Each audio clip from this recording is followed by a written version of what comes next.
Hoje foi um dia muito importante, né? Foi o dia que o Jair Bolsonaro prestou o seu depoimento perante a um órgão que jamais deveria julgar o presidente. Vale lembrar, foram 2 mudanças de jurisprudência até que o STF conseguisse fixar a competência para julgar o Jair Bolsonaro.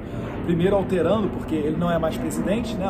Puxando para si a questão de ser ex-presidente, e depois também colocando o Bolsonaro dentro do processo por conexão, porque o deputado Alexandre de Moraes estava sob a mesma investigação e pelo fato de ser deputado, ele tem foro no STF e isso puxaria todos os demais. Então são vários manobras jurídicas para você conseguir puxar isso para dentro do STF. Mas ainda assim, o outro caso que deixa tudo tão claro, até um leigo conseguir enxergar a arbitrariedade que está acontecendo, começou no início da oitiva. O Alexandre de Moraes perguntando ao Jair Bolsonaro questões acerca dele próprio, Alexandre de Moraes. Me chamou disso, reunião daquilo, o que vocês falaram sobre mim, etc e tal. Então, mais ou menos, essa foi a toada, principalmente no começo da audiência, né? O Bolsonaro conseguiu expor isso tudo de uma maneira onde ele não permitiu que o seu adversário o interrompesse. Então não adiantaria de nada o Bolsonaro falar alto, bater na mesa, etc., porque isso daí mostraria destemperamento, não resultaria em nada de benéfico para ele e ainda daria a chance para muita gente concordar se o Alexandre de Moraes chegasse e falasse, né, para ele ficar quieto ou até mesmo interromper o depoimento de Jair Bolsonaro. Eu acredito que foi o depoimento mais televisionado. Eu vou fazer um apanhado aqui, uma espécie de resumo daquilo que eu fui tweetando no decorrer do julgamento. O que tem de mais forte nesse julgamento, né, o que tem de mais forte para a acusação é a delação do Cid, algo que já mudou de versão 11 vezes pelo menos, sendo a última delas um depoimento do próprio Cid para o Alexandre de Moraes antes do recebimento da denúncia. E isso daí é vedado, é proibido pela lei que regulamenta a delação premiada. Não pode o juiz participar da delação, porque ele se contamina com o processo.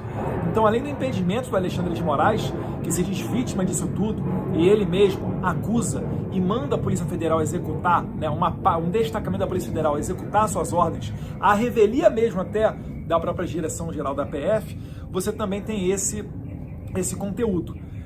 E aqui, na delação do Cid, você percebe que faltou robustez. O próprio Cid fala várias vezes, não, o presidente falou que jogaria dentro das 4 linhas da Constituição. O presidente assinou alguma coisa, ainda que fosse um estado de defesa ou estado de sítio, que é constitucional e deveria ainda passar por um procedimento de convocar conselhos, mandar para o Congresso, etc. O presidente Bolsonaro, Cid, assinou alguma coisa nesse sentido? Não. E no final, o advogado do presidente Bolsonaro, Dr. Vilardi, ainda trouxe, de maneira muito sábia, um áudio do Cid para o depoimento. Um áudio em que o próprio Cid, se comunicando com outro general, diz que, olha, o Bolsonaro ele não vai tomar nenhuma medida dessa, que seria descabido, ele acredita que o governo Lula vai meter os pés pelas mãos, etc. e tal. Então, foi uma pá de cal naquilo que poderia ainda ser considerado como uma arma da acusação. O Procurador-Geral da República perdido, fazendo perguntas, muitas das vezes, que não tem nada a ver com o processo, perguntando e tentando rotular como criminoso, como criminoso críticas às urnas eletrônicas. E isso daí a gente sabe, né, que numa democracia a base dela é a liberdade de expressão para poder fazer essas críticas, senão não existe sistema nenhum a ser aperfeiçoado, a gente viveria eternamente na Idade da Pedra. E o Bolsonaro realmente ele também destacou isso. Determinado ele aponta, né? Não foram ataques, foram críticas ao processo eleitoral. E não existe até hoje nenhuma lei brasileira, nenhum artigo do Código Penal definindo que críticas às urnas eletrônicas seria algo passível de pena de prisão.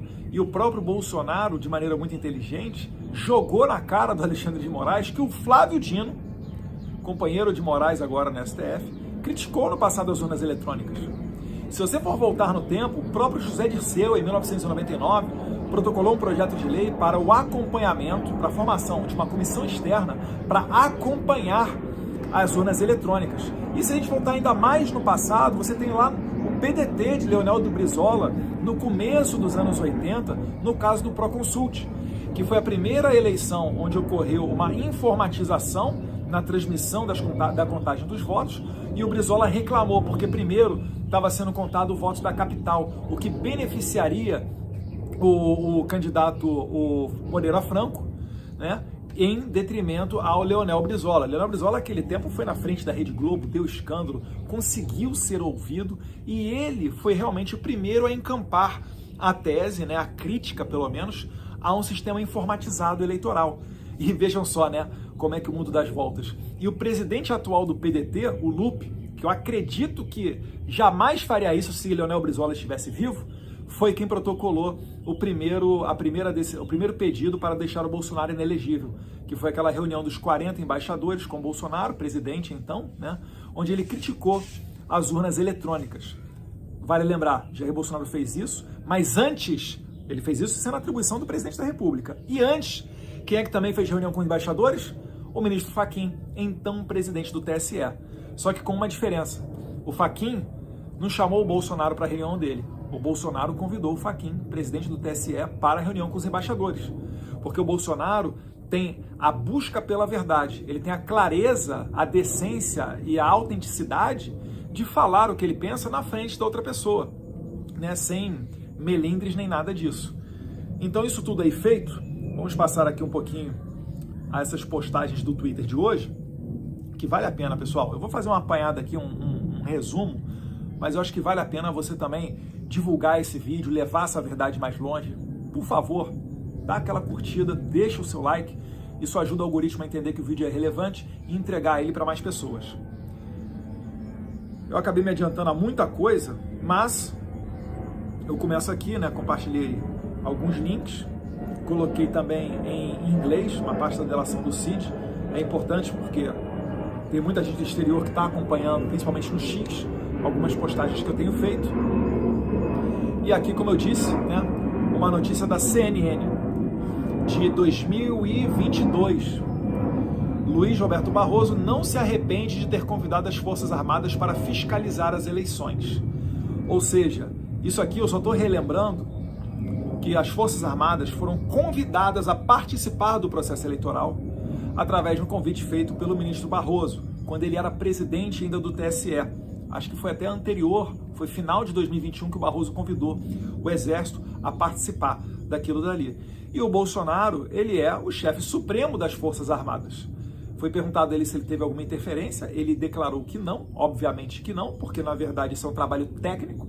O Bolsonaro falou que ele não manja, né, não tem conhecimento de tecnologia a ponto de dar palpite nisso daqui, mas vale lembrar que as Forças Armadas não entraram nesse processo graças à pressão do Bolsonaro, mas sim graças a um convite voluntário do ministro Barroso. E aí eu coloco aqui no tweet, né? Quem convidou as Forças Armadas a participar do processo eleitoral foi então o presidente do TSE, ministro Barroso. Até aqui não há uma oitiva, mas sim um debate sobre críticas às urnas eletrônicas, o que, até onde eu sei, não constitui crime algum, né? Eu só abro um parênteses aqui para comparar com a situação dos Estados Unidos. Vocês lembram da foto do Trump, a famosa mugshot, em que o Trump tirou fazendo aquela cara assim de bravo, torcendo um pouquinho a cabeça? Então, essa foto daí foi do indiciamento do Trump lá na Geórgia. Na Geórgia, ele foi processado justamente por esse mesmo motivo, que foi criticar o processo eleitoral. Tem vários vídeos da Hillary Clinton e vários outros expoentes da esquerda americana, do Partido Democrata, fazendo as mesmas críticas ao processo eleitoral norte-americano. Só que em 2016, quando a Hillary perdeu, ela pôde criticar. Por que o Trump, quando ele perdeu em 2022, ele não pôde criticar? Entende como a estratégia da esquerda é a mesma? Dominar os meios de comunicação, tentar monopolizar a narrativa para fazer com que fatos que não são crimes levem seus opositores à cadeia, para retirar eles da corrida presidencial. E o Trump aqui nos Estados Unidos, as acusações que ele tinha, somadas todas as penas que ele poderia tomar, passava de 300 anos de cadeia. A esquerda fez um inferno na vida do Trump, assim como tentam fazer com a vida do Jair Bolsonaro. Por quê? Porque ele lidera as pesquisas para a eleição presidencial de 2026.